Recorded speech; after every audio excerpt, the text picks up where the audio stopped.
कभी कभी आप अपनी वाइफ की भी प्रशंसा कीजिए कि आपने भोजन बहुत अच्छा बनाया। कभी कभी, रोज मत करो। रोज प्रशंसा करोगे तो वाइफ समझ जाएगी इसकी आदत ही है प्रशंसा करने की। रोज नहीं, ये कभी कभी इंजेक्शन दिया जाता है।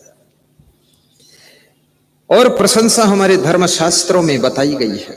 रघुपति कीन्ही बहुत बड़ाई, तुम मम प्रिय भरत ही सम भाई। भगवान श्री राम ने हनुमान जी की बहुत बड़ाई किया था। थोड़ी बड़ाई नहीं, बहुत बड़ाई किया था। और हनुमान जी की जब प्रशंसा हुई तो हनुमान जी ने बड़े बड़े काम किए थे। एक स्त्री अपने घर में भोजन बनाती थी। 20 साल से अच्छा से अच्छा भोजन बना बना कर सबको खिलाती थी। लेकिन खाने वाले सभी पुरुष चुपचाप खाकर मुंह धोकर चले जाते थे, कोई कुछ बोलता नहीं था। तो उसने सोचा इन लोगों को दिखाई नहीं देता है कि क्या क्या हम बना रहे हैं, आइटम खिला रहे हैं, कुछ बोलते नहीं। आज सुरेंद्र गुप्ता जी के यहाँ गया तो उन्होंने पालक की पकौड़ी, पनीर की पकौड़ी और एक और पकौड़ी थी, उसका नाम, हाँ, साबूदाना की पकौड़ी, 3 मॉडल की पकौड़ी खिलाया। तो मैंने कहा कि बहुत धन्यवाद है, बनाने वाले कलाकार हैं। 3 प्रकार की पकौड़ी और हर तरह से सेटिंग किया। उनके घर की माताओं बहनों को भी धन्यवाद देता हूं। बहुत अच्छी सेवा किया, सब संतों को खिलाया, भक्तों को भी खिलाया। तो उस स्त्री ने एक दिन सोचा कि हमारे घर के पुरुष लोग भोजन खाते हैं लेकिन कुछ कहते नहीं हैं, जरा एक दिन कुछ परीक्षा ले लेती हूं। तो सबकी थाली में थोड़ा थोड़ा भूसा रख करके परोस दिया। जब सब बैठे तो थाली देखते थे, भूसा देखते थे, फिर स्त्रियों की तरफ देखते थे कि पागल है क्या। तो फिर कहने लगे कि तुम्हें दिखता नहीं कोई हम जानवर हैं जो भूसा परोसा है। बोले आज पता चला, तुमको दिखाई तो दिया भूसा, आज तक हलवा पूड़ी खीर भी खिलाया तो कभी नहीं कहा खीर पूड़ी हलवा, आज भूसा दिख गया, पता चला है। कम से कम कभी तो कहो। अच्छा करने वालों की प्रशंसा हमेशा करना चाहिए। प्रशंसा शक्ति पैदा करती है। हनुमान जी जब लंका जाने के लिए तैयार नहीं हो रहे थे, चुपचाप बैठे थे, समुद्र किनारे जाकर के जामवंत ने और सभी रीछ भालू बानरों ने उनका गुणगान किया। को नहीं जानता है जग में कपि संकट मोचन नाम तुम्हारो। अब खड़े हो होकर हाथ उठा उठा करके प्रशंसा किया। तब हनुमान जी उठकर खड़े हो गए, बोले अब मैं लंका जाता हूं। प्रशंसा में वो शक्ति होती है कि आपके अंदर सोई हुई क्षमताओं को भी जागृत कर देती है, और आपका जब कोई गुणगान करता है तो आप 10 गुना ताकत के साथ काम को रिजल्ट देना शुरू कर देते हैं।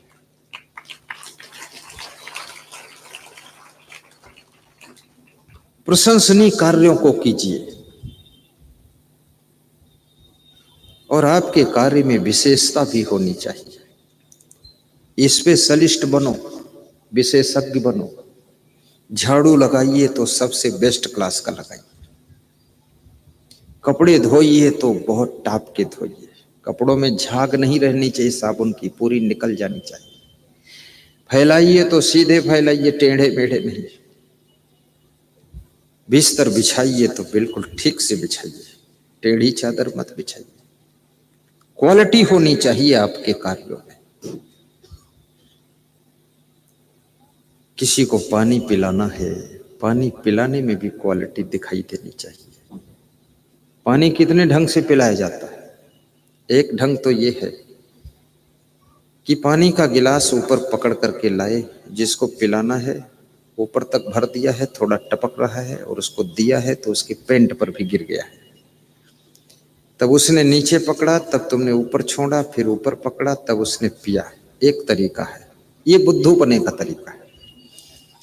दूसरा तरीका है गिलास को हाथ में ऐसे पकड़ कर लाए और दिया, ये थोड़ा समझदारी का तरीका है। तो उस पीने वाले ने ऊपर से गिलास पकड़ा, फट से पी लिया, डबल चेंज नहीं करना पड़ा हाथ उसको। तीसरा तरीका है उसको प्लेट में रख करके और फिर दोनों हाथ से प्लेट पकड़कर सामने लाकर खड़े हो गए कि जहां से उठाना हो वहां से उठा लो, और एक अंगुल गिलास पानी खाली लेकर आए। ये अच्छा तरीका है।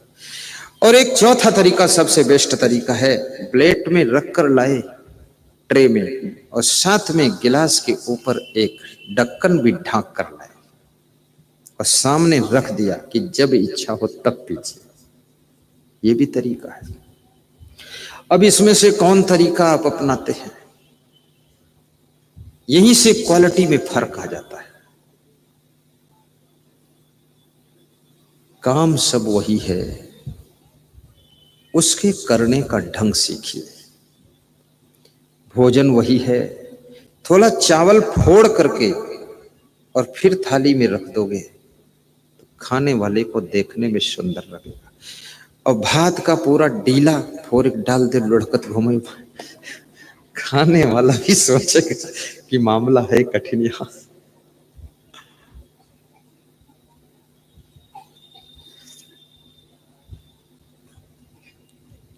मैं गुजरात गया था एक बार, आज के 29 साल पहले।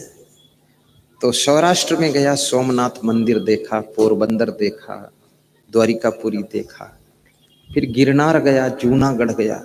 तो वहाँ एक महात्मा रहता था जूनागढ़ के पहाड़ों में, बड़ा प्रेमी महात्मा था। दोबारा मैं पहुंचा नहीं, पर मेरी इच्छा थी जाने की वहां। तो उस महात्मा ने कहा भोजन कीजिए। तो हम लोगों ने सोचा महात्मा है तो कर लेते हैं, भूख भी है, तो बैठे। तो एक रोटी वो लाया, और इतनी मोटी रोटी, इतनी बड़ी रोटी, बिल्कुल स्कूटर का पहिया।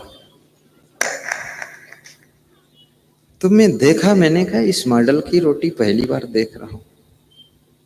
तो उसने थोड़ा सा टुकड़ा तोड़ कर दिया उसमें से, बाजरे की रोटी थी, क्योंकि वो पूरी रोटी कोई एक आदमी खा नहीं सकता था।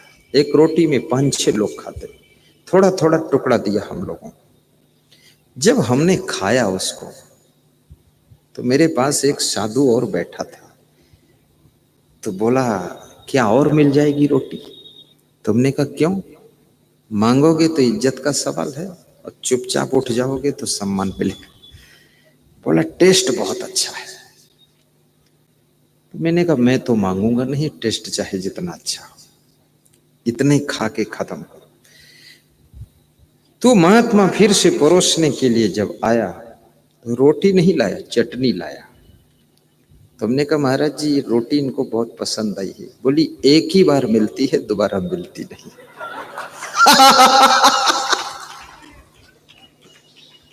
मैंने सोचा उसको देने आएगा तो मुझको भी मिल जाएगी, और उसने सब बंद कर दिया। लेकिन उसके बाजरे की रोटी का टेस्ट आज भी याद आ रहा है। बड़े प्रेम से बनाया था उस महात्मा ने।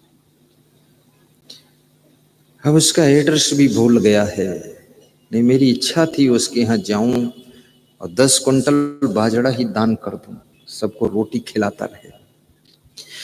जहां पर रोटी अतिथि को खिलाई जाती हो, किसी आश्रम में, किसी संस्था में भोजन भंडारा चलता हो, कभी योग संयोग बने तो वहां पर अपनी तरफ से भी अन्नदान कर देना चाहिए कि मैंने एक दिन रोटी खाया है, अब मेरी तरफ से भी 10-5 दिन लोग रोटी खाते रहे।